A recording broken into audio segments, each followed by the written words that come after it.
Well, hello, beautiful people. I still lost my voice here, because I went to the Dodger game the other day, and but anyways, we are back at it again, and we are going to be talking about Outwitting the Devil, Chapter 7, the seeds of fear. Oh my gosh, this is going to be so good. So I'm really excited. The last chapter was all about hypnotic rhythm and how that plays into like the actual laws of attraction, how you can use it to your advantage or not your advantage. And just when you're actually drifting and how you drift, and those who become non-drifters, meaning your level of awareness is much higher. We're getting really deep into it. This book is so controversial, but I love it so much. I hope you guys are recommending this for other people to listen in, and because there's just so much great content. These next couple of chapters are actually going to be pretty short, so we're only going to need to do one video. I don't have to break them up. So let's just go ahead and get right into it. So give me 1 second while I set all that up. Here we go. There's the chapter, and let's get the video going. Chapter 7, Seeds of Fear. I've often wondered why your opposition, what we earthbound call God, does not annihilate you. Can you tell me why? Because the power is as much mine as his. It is as available to me as to him. That is what I have been trying to get over to you. The highest power in the universe can be used for constructive purposes, through what you call God.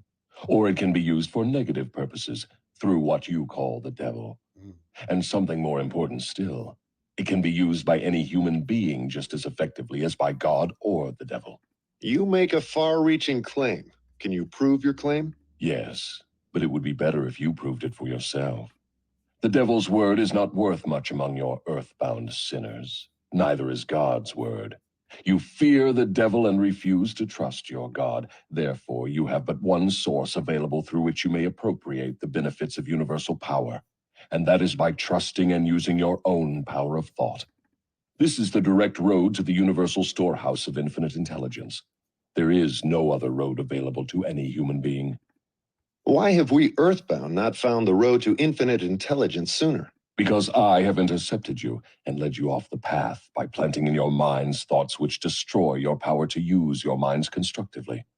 I have made it attractive to you to use the power of infinite intelligence to attain negative ends through greed, avarice, lust, envy, and hatred.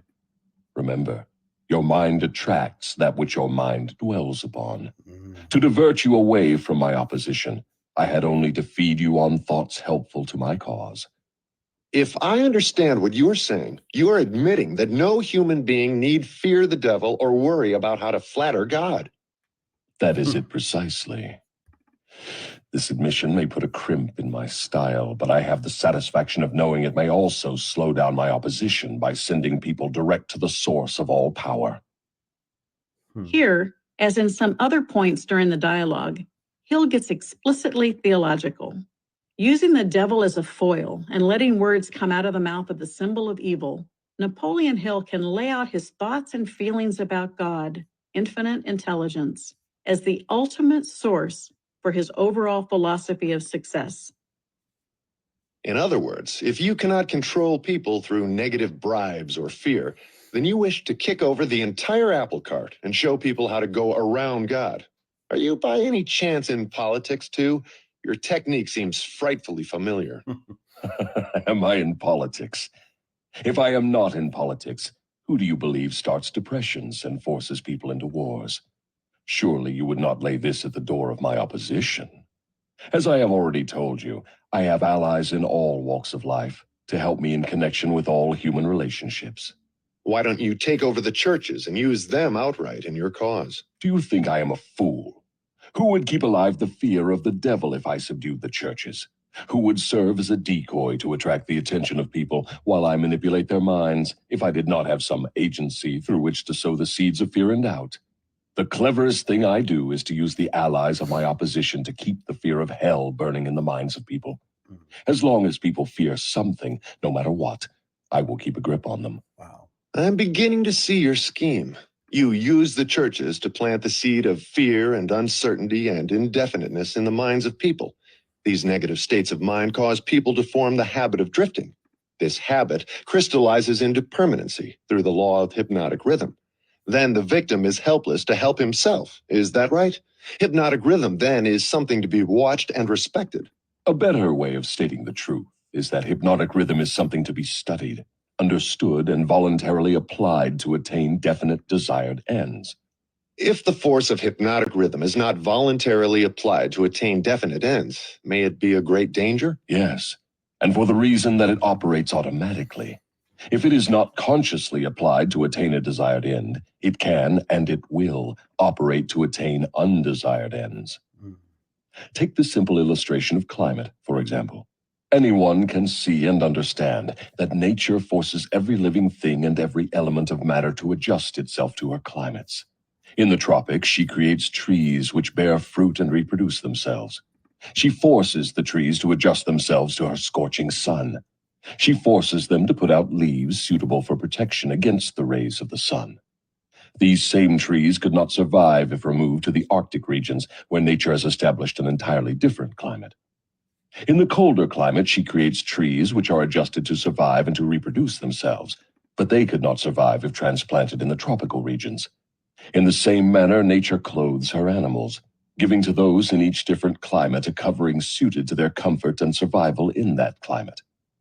In a similar manner, nature forces upon the minds of men the influences of their environment, which are stronger than the individual's own thoughts. Children are forced to take on the nature of all influences of those around them, unless their own thoughts are stronger than the influences. Nature sets up a definite rhythm for every environment, and everything within the range of that rhythm is forced to conform to it.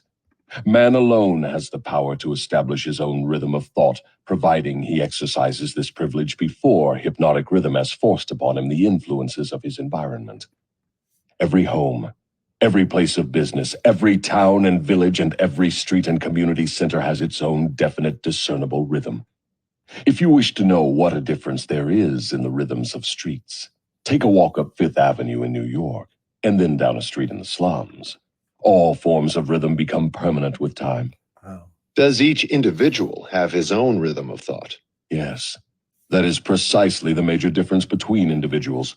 The person who thinks in terms of power, success, opulence, sets up a rhythm which attracts these desirable possessions. The person who thinks in terms of misery, failure, defeat, discouragement, and poverty attracts these undesirable influences. This explains why both success and failure are the result of habit. Habit establishes one's rhythm of thought, and that rhythm attracts the object of one's dominating thoughts. Hypnotic rhythm is something resembling a magnet which attracts things for which it has a magnetic affinity. Is that correct? Yes, that is correct. That is why the poverty-stricken herd themselves into the same communities. It explains that old saying, misery loves company. It also explains why people who begin to succeed in any undertaking find that success multiplies with less effort as time goes on. All successful people use hypnotic rhythm, either consciously or unconsciously, by expecting and demanding success. The demand becomes a habit, hypnotic rhythm takes over the habit, and the law of harmonious attraction translates it into its physical equivalent.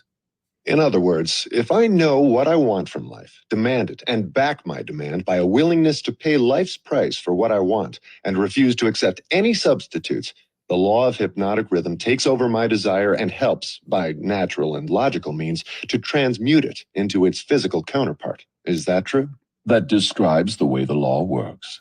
Science has established irrefutable evidence that people are what they are because of heredity and environment. They bring over with them at birth a combination of all the physical qualities of all their numberless ancestors.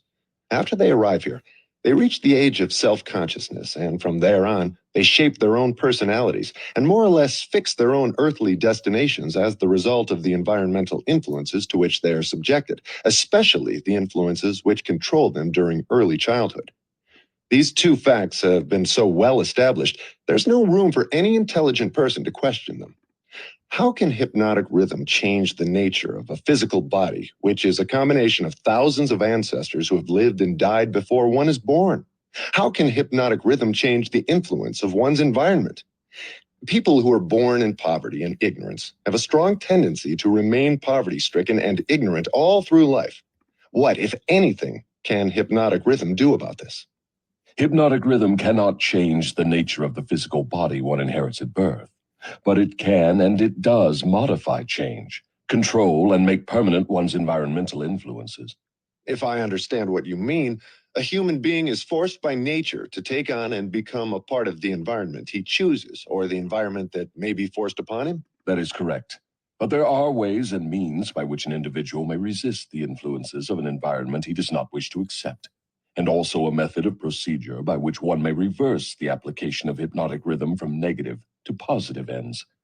Do you mean that there is a definite method by which hypnotic rhythm can be made to serve instead of destroy one? I mean just that. Tell me how this astounding end may be attained. For my description to be of any practical value, it will be necessarily lengthy, because it will have to cover 7 principles of psychology, which must be understood and applied by all who use hypnotic rhythm to aid them in forcing life to yield that which they want. Then break your description into 7 parts, each giving a detailed analysis of one of the 7 principles with simple instructions for its practical application. Chapter 8. Definiteness of purpose. I have always been fascinated. Let me stop right there. And let's go ahead and get back here. Give me 1 second. Here we go. Okay, so she's gonna read this tomorrow, so we'll save that.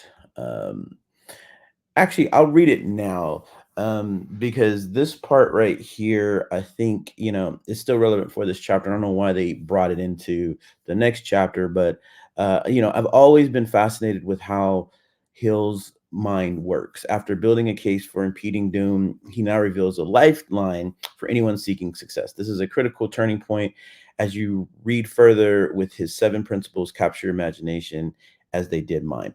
And what's interesting here, and he uses nature as a way of describing hypnotic rhythm and how everything is based on environment, and depending on where you are in life, your life can be determined based on environment, based on your upbringing, based on these things, but they can't coexist in the same area. This just reinforces to me, when people talk about racism, you know, um, uh, poor and rich, goes back to rich dad, poor dad. Your environment plays a huge factor. However, I truly believe, and I think, what they're also getting at is that you still have a choice. We're not necessarily um, determined by the hand that we're dealt by, where we live and where we grow up. I mean, these are just life lessons, but at any given moment, you can change. You're never stuck. And especially when you start to understand this, you create your own reality. Everything around you can change. But at the same time, if you're not aware of these situations and you continue to play this victim and you continue to buy into the environment that you've been given and dealt the hand that you've been given and what people tell you you are, well, then, yeah, now you're caught up in the devil's web and you're doing the hypnotic rhythm and you're now become a drifter. And these things are just so powerful and it's so simple in understanding. It definitely takes time. The earlier you learn these things, I think the better off that you are, but it's never too late. It's just a matter of how your willingness to be open, and that's really where all this stuff really comes down to at the end of the day. And I know if you guys are watching this, you are definitely open, and life is exciting for you as it is for me. And we're going to continue on this journey. I hope you guys really enjoyed that. That was a short chapter. That was the seeds of fear, planting those seeds of fear. And now we're going to get into the principles on how to avoid all of this. So really excited. If you guys want to come back tomorrow, I'll have that video ready. Or if you're watching the playlist, continue on if you've got time. That's why I made the playlist, so that way you guys can come back to it at any given time. But this book is so good. There's so many golden nuggets within. So I'm really excited to share that with you guys. And until next time, you guys make it a great day. Take care.